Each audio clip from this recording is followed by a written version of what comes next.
कभी कभी आप खुद को भी कोसते हैं, मेरे साथ अच्छा नहीं हुआ, हमेशा बुराई होता है, भगवान मेरे साथ ऐसे क्यों करते हैं। बहुत कुछ ऐसा कह करके आप अपने आप को खुद कोस रहे होते हैं, जिसका परिणाम ये होता है कि आप खुद के साथ एक ऐसी अजीब क्रिया करते हैं, जड़ें काटने वाली। स्वामी रामतीर्थ की बात याद आती है। स्वामी रामतीर्थ जापान में गए, उस समय में जब विवेकानंद अमेरिका में भारत का डंका बजा रहे थे और झंडा बुलंद कर रहे थे, उसके कुछ वर्षों बाद ही भारत का संदेश लेकर स्वामी रामतीर्थ भी विदेशों में गए। तो जब वो जापान में थे तो उन्होंने लिखा कि मैं एक स्थान पर गया हूं जहां मुझे 100 साल पुराने, 50 साल पुराने, 25 साल पुराने पेड़ दिखाए गए, लेकिन वो 6 इंच से 8 इंच से ज्यादा लंबे नहीं हुए।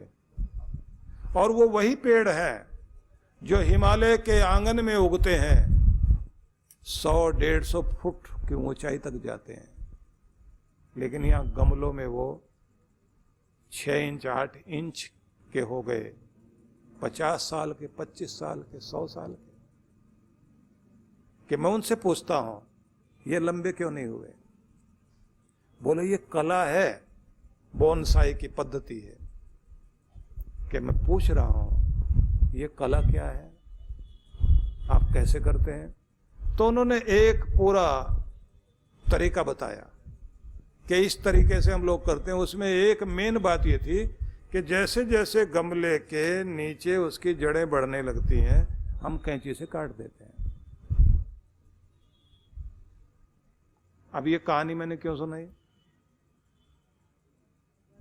हम सब भी अपने आप को बढ़ने ही नहीं देते, और कैंची भी खुद ही हाथ में पकड़ लेते हैं। कैंची हमारे पास कौन सी है जो हमारी जड़ों को काटने का काम करती है? वो कैंची है जब आप अपने आप को खुद कोसते हैं। मैं अच्छा नहीं कर सकता, मेरे साथ बुरा हुआ है, मेरे परिवार ने साथ नहीं दिया, मेरे रिश्तेदारों ने साथ नहीं दिया, मेरे साथ घटनाएं अजीब घटती रही हैं, और मेरी किस्मत अच्छी नहीं है, मुझे पता नहीं भगवान ने ऐसा क्यों बनाया। और फिर ऐसे लोग भी मिल जाते हैं जो आपको बताएंगे आपके साथ 16 साल की शुक्र की महादशा चल रही है, आपके साथ 7.5 साल के लिए शनि की दशा चल रही है, आपके साथ जो है ये 18 साल का ये वाला, ये राहु का, ये केतु का, बहुत तरह की चीजें। अब बर्दाश्त करते रहना, चुपचाप बैठे रहना। ज्योतिष शास्त्र के अच्छे ज्ञाता मिल जाएं, वो निराश नहीं होने देते, लेकिन डराने वाले मिल जाएं तो वहां भी वही कैंची चलेगी। फिर आप बढ़ना चाहते नहीं बढ़ पाएंगे। मुझे एक बार मन में सूझा कि रोज रात को सोने से पहले अखबार उठाकर आज का भविष्य पढ़ूंगा, सुबह नहीं, दिन बीतने के बाद। और 3 अखबारों में अलग अलग प्रसिद्ध ज्योतिषियों की भविष्यवाणी पढ़ूंगा, और 1 साल तक पढ़ूंगा। और रोज पढ़ूं, एक कहे दिन बहुत खराब बीतेगा, दूसरा कहे कि मिला जुला रहेगा, एक बताए दिन बहुत अच्छा। और जब मैं उसको देखूं तो मुझे हंसी भी आए कि अगर मैं सुबह पढ़ लेता तो मेरे दिमाग में यही बात बैठ जाती है, आज का दिन अच्छा नहीं है, आज कुछ अच्छा होने वाला नहीं। हो सकता है कि ज्योतिष के हिसाब से दिन अच्छा नहीं था, लेकिन मन में नहीं बैठाया कि दिन अच्छा नहीं है। मन में तो यही बैठाया कि जब तू मेरे सिर पर है और जब तेरा साथ है तो फिर हर दिन अच्छा है। परिणाम ये हुआ, 1 साल तक मैंने देखा कि अगर उसकी कृपा का सहारा ले लिया जाए, हर दिन अच्छा हो जाता है। और अगर आपने अपने दिमाग में बैठा लिया मेरे दिन अच्छे नहीं चल रहे, तो आप उसको बार बार रिपीट करोगे, आपके जो सबकॉन्शियस माइंड है ना, उसमें वो चीज फीड हो जाएगी। तो वो कैंची मत लो जो आपकी जड़ों को काटती हो। निराश करने वालों के साथ मत बैठिए जो ये कहें आप कुछ नहीं कर सकते, कुछ नहीं बन सकते, जो होना था हो गया। मैंने कैंसर पीड़ित लोगों को ठीक होते हुए देखा है और जुकाम से पीड़ित को मरते देखा है। जिसको बीमारी नहीं कहते वो बीमारी बन गई, और जब बीमारी थी वो बीमारी नहीं रही। तो क्या समझ में आया कि जिस आदमी का संकल्प ऊंचा है और जिसका संतुलन अद्भुत है, वो आदमी कैसी भी परिस्थिति में क्यों ना हो वो टूट नहीं सकता। इसलिए गीता क्या करती है? समत्व की शिक्षा देती है।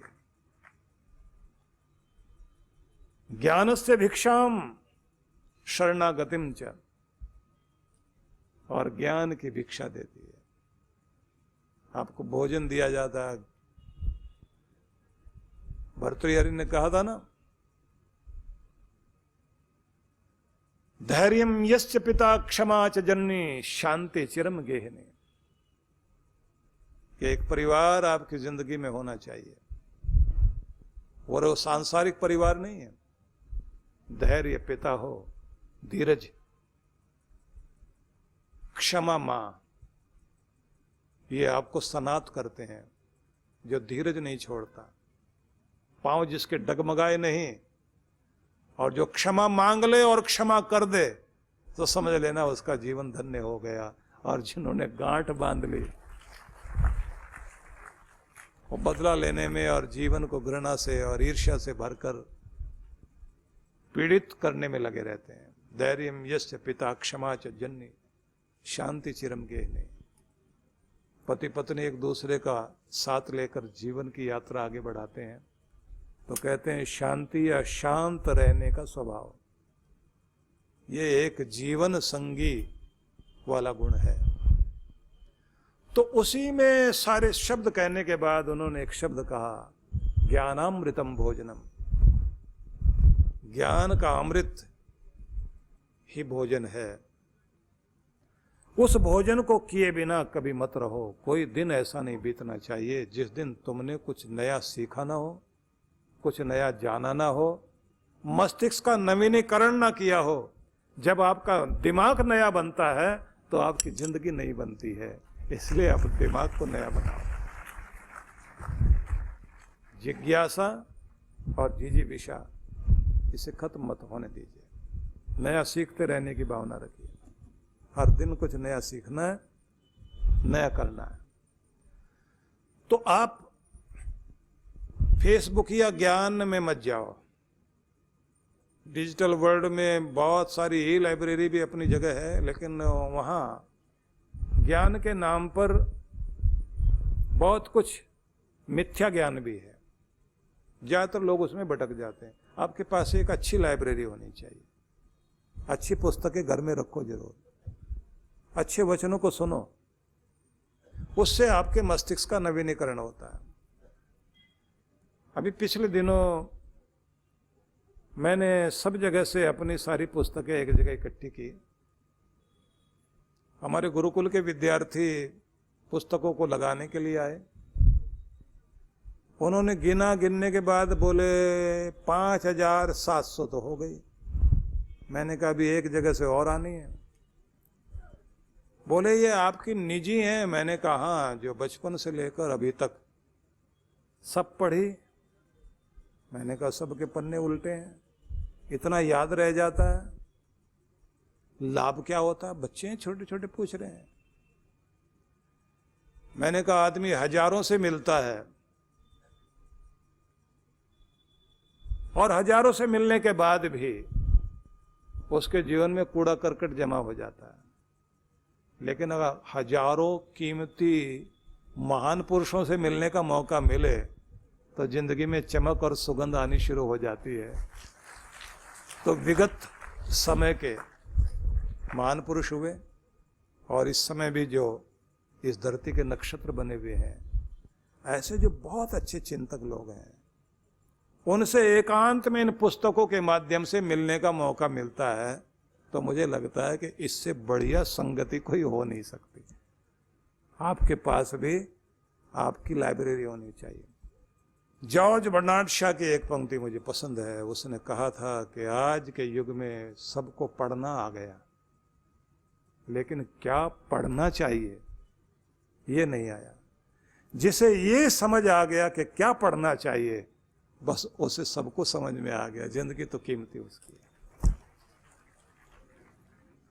तो ज्ञान की भिक्षा जीवन के लिए जरूरी है। जल्दी जल्दी श्लोक पूरा करता हूं। शरणागतिं च, कि गीता देती है एक और लाभ कि समत्व सिखाने के साथ शरणागति सिखाती है। ये बड़ा प्यारा शब्द है। ध्यान रख लीजिए कि जब आप शरणागत हो जाते हैं, बस भक्ति तो वहीं से शुरू होती है। समर्पित हो जाना। जब यम से नचिकेता ने पूछा था ना कि मैं जानना चाहता हूं मरने के बाद क्या होता है, और जानना चाहता हूं कि मरने के बाद जो महत्वपूर्ण गति है वो क्या है, और वो जिसे पाना चाहते हैं वो मिलता कैसे है। तो यमराज ने कठोपनिषद में एक बड़ा अद्भुत संदेश दिया, जिसमें एक पंक्ति ये थी, नायम आत्मा प्रवचनेन लभ्यो न मेधया न बहुना श्रुतेन। बड़ी बड़ी बातें बोलने से ईश्वर नहीं मिलेगा, बड़ी बुद्धिमत्ता से भी नहीं मिलेगा। क्या करो फिर? यम एव एष वृणुते, तुम वो हो जाओ कि तुम्हें भगवान चुन ले, स्वीकार कर ले, शरणागत हो जाओ, बस तभी वो अपना रूप दिखाएगा। शरणागति ही एकमात्र रास्ता है कि ज्ञान से, ध्यान से, भक्ति से, पाठ से, पूजा से उस बिंदु तक पहुंच जाओ कि अपने प्यारे के प्रति समर्पित हो जाओ। हर रूप में वही दिखाई दे, फूलों में, फलों में, नदियों में, बहारों में, पहाड़ों में, सूरज के चमक में, इंसान में, सर्वत्र उसकी लीला और वो महसूस होने लगे, और मैं उसके लिए जी रहा हूं। वो हर पल मेरा साथ देने के लिए मेरा हाथ पकड़े हुए है। महसूस करना शुरू कर दो। और ये शरणागति दो तरह की होती है। एक तो होती है जैसे बंदरिया और उसका बच्चा, और एक जैसे बिल्ली और बिल्ली का बच्चा। अब समझ में आ जाएगा आपको। अब ये उदाहरण जो सामने दे रहा हूं ना, ये आपको शरणागति समझा देगा। बंदरिया अपने बच्चे को कहती है, तू बड़ा होशियार, तू बड़ा बुद्धिमान, बस मुझे पकड़े रहना और जहां जाना वहां मैं तुझे आसानी से पहुंचा दूंगी, और पकड़ छोड़ दी तो गिरेगा, चोट खाएगा, ये तेरे ऊपर है, इसलिए पकड़ मजबूती से। तो बंदरिया का बच्चा माँ से ऐसे चिपट जाता है, उसे छोड़ता नहीं, और वो एक डाल से दूसरी डाल पर जंप लगाती हुई जहां उसे ले जाना चाहती है वहां लेकर जाती है। तो एक शरणागति तो ये, इतने जोर से भगवान को पकड़ो कि दुनिया भले ही छूट जाए लेकिन मालिक ना छूटे। वो इस डाल से उस डाल पर ले जाए, खतरा दिखाई देता हो, डर लगता हो, तो भी छोड़ना नहीं। मेरी माँ है, बुरा नहीं करेगी, जिधर ले जाएगी मेरा हित करेगी। दुख में, सुख में, हानि में, लाभ में अपने प्रभु को मत छोड़ना। ठीक है, समझ में आया? पक्का पकड़ लेना। अगला शब्द और बता रहा हूं। अब बात आई बिल्ली की। बिल्ली अपने बच्चे से कहती है, ढीला छोड़ अपने आप को, और तू है ही नहीं, ऐसे हो जा। जो कुछ है तेरी माँ है, तू नहीं है। बिल्ली का बच्चा ऐसे हो जाता है जैसे मर गया हो, और दांतों से पकड़कर, जिस दांत से वो चूहा पकड़ती है उसी दांत से अपने बच्चे को पकड़ती है, और मुंह से लटका के लेके जाती है। कभी देखना ऐसा लगता है जैसे उसका बच्चा मरा हुआ हो, जान ही नहीं है, और उछलती कूदती हुई इधर से उधर जाती है। जैसे ले जाए, जिस तरह से रखे वहाँ वो अपनी अकल नहीं लगाता बिल्ली का बच्चा, ना वो ताकत लगाता, ना कुछ और, ना दिमाग, बस भावना होती है मेरी माँ, मेरी माँ, मेरी माँ, मेरी माँ, मेरी माँ, बस और कुछ नहीं। या तो दिमाग लगाना छोड़ो, ताकत लगाना छोड़ो, सब कुछ छोड़ दो उसके ऊपर, लेकर चलेगी वो माँ जगदम्बा, आपको वहां तक पहुंचाएगी। या फिर दिमाग लगाओ, युक्ति लगाओ और इतने जोर से पकड़ो जैसे बंदरिया को उसका बच्चा पकड़ लेता है। इसी का नाम है शरणागति। याद रहेगा ना? तो फिर से सुना देता हूं, कर्तव्य दीक्षाम च समत्व शिक्षाम ज्ञानस्य भिक्षाम शरणागतिम च ददाति गीता करुणाद्र भूता कृष्णेन गीता जगतो हिताय। जगत के कल्याण के लिए कृष्ण भगवान ने ये गीता दी, जो हमें कर्तव्य की दीक्षा देती है, समत्व की शिक्षा देती है, ज्ञान की दीक्षा देती है, शरणागति दिलाती है। ऐसी महान संदेश देने वाली एक अमृतमय संजीवनी शक्ति है गीता। उसी का संदेश आपको कल दिया जाएगा। आप सबको बहुत बहुत शुभकामनाएं।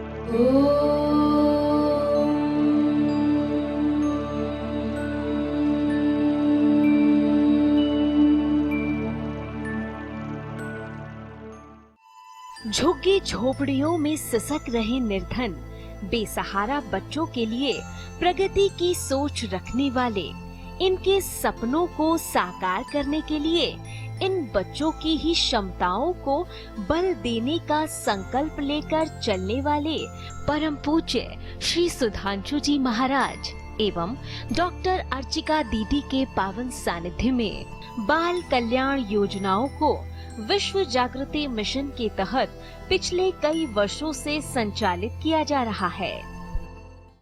इसके लिए पूज्य श्री द्वारा झारखंड के नक्सली प्रभावित आदिवासी क्षेत्रों रुक्का खूंटी में निर्धन बच्चों के संपूर्ण विकास के उद्देश्य से पिछले कई वर्षों से स्कूल चलाए जा रहे हैं। बच्चे समाज और देश का भविष्य है। इनके उत्थान के लिए यदि आप भी बाल विकास योजनाओं में अपना सहयोग देना चाहते हैं तो ऑनलाइन डोनेशन के लिए लॉगिन करें www.vishwajagritimission.org। जीवन संचेतना लाखों पाठकों की बुद्धि को सच्चेतना से और हृदय को सद्भावना से परिपूर्ण करने वाली मासिक पत्रिका जीवन संचेतना। ये देववाणी है परम पूज्य श्री सुधांशु जी महाराज के उपदेशों को पढ़ने एकमात्र समान उपयोगी मासिक पत्रिका जीवन संचेतना। सदस्यता शुल्क भारत में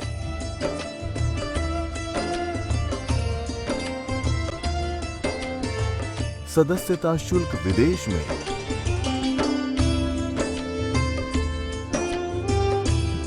यदि आप जीवन संचेतना की सदस्यता प्राप्त करना चाहते हैं तो इस पते पर संपर्क करें। विश्व जागृति मिशन, आनंद धाम आश्रम, नांगलोई नजफगढ़ रोड, बक्करवाला मार्ग, नई दिल्ली